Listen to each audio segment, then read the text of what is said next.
এই কাজ শুরু না করলে আমি হয়তো মানুষ চিনতেই পারতাম না নিজের ভেতরের যে একটা আমি আছে সেটাকে চিনতে। আমি নবনীতা, আমার ব্র্যান্ড নেম সংস্কৃতি জুয়েলারি। এই কাজের পেছনে আসার যে গল্পটা সেটাই আজকে তোমাদের সাথে শেয়ার করব। করোনায় আক্রান্ত হয়ে নিজের উল্টোপাল্টা মনের চিন্তাভাবনা আর এই ফোন ঘাঁটা ছাড়া কোনো কাজই ছিল না। নতুন কিছু নিজে কিছু করার ভাবনা চিন্তাগুলো সব সময়ের জন্যই মাথায় ঘুরতো তখন। হাতের কাজ খুব একটা যে ভালোবাসতাম সেই রকম কোনো কিছু ছিল না। খুব বড় না হলেও ছোটোখাটো সেলাই ফোড়াই করতে ভালোই পারতাম। সেই সময় হস্তশিল্প গ্রুপগুলোর মধ্যে ঘুরতে ঘুরতে আর সুন্দর সুন্দর হাতের কাজ দেখতে দেখতে আমি সত্যিই মুগ্ধ হয়ে গেছিলাম। ব্যাস, আর দ্বিতীয় কিছু ভাবিনি। বিভিন্ন গ্রুপ থেকে দিদিদের ফোন নাম্বার জোগাড় করে প্রথম ফেব্রিক জুয়েলারি দিয়ে রিসেলার হিসেবে কাজ শুরু করি। একটা ছোট্ট কানের দুল বিক্রি করেছিলাম, তার রিভিউটা আমাকে ভীষণ আনন্দ দিয়েছিল। আমার কিছু করতে পারার যে আনন্দটা সেটা কর্তামশাইকে জানালাম।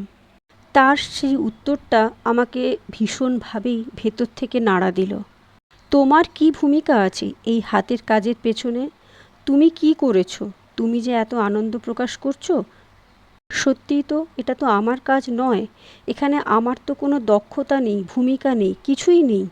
এটা একটা ছোট্ট ধাক্কা ছিল। দ্বিতীয় ধাক্কা খেলাম ক্লে জুয়েলারির অর্ডার নিয়ে। আর তৃতীয় ধাক্কাটা আমার এই কাজের সহকর্মী দিল। নিজে কিছু করার যে ইচ্ছেটা সেখানেই মনে হয় বন্ধ হয়ে গেছিল। সেই মুহূর্তে স্তব্ধ হয়ে গেছিলাম।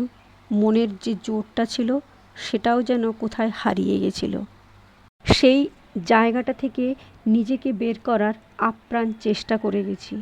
যতবারই আমি সেই দুমড়ে মুচড়ে যাওয়ার পরিস্থিতিতে সামাল দিতে চেষ্টা করেছি, ততবারই সেই বান্ধবী আমাকে আরও ভেঙে দিয়ে চলে যেত।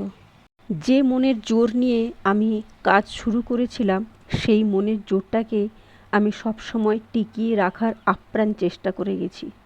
চেষ্টা করেছি নিজের সবটুকু দিয়ে নিজেকে দাঁড় করানোর। দুমড়ে মুচড়ে ভেঙে পড়ার সময়টাতে আমার একমাত্র সাহারা ছিল আমার মেয়ে।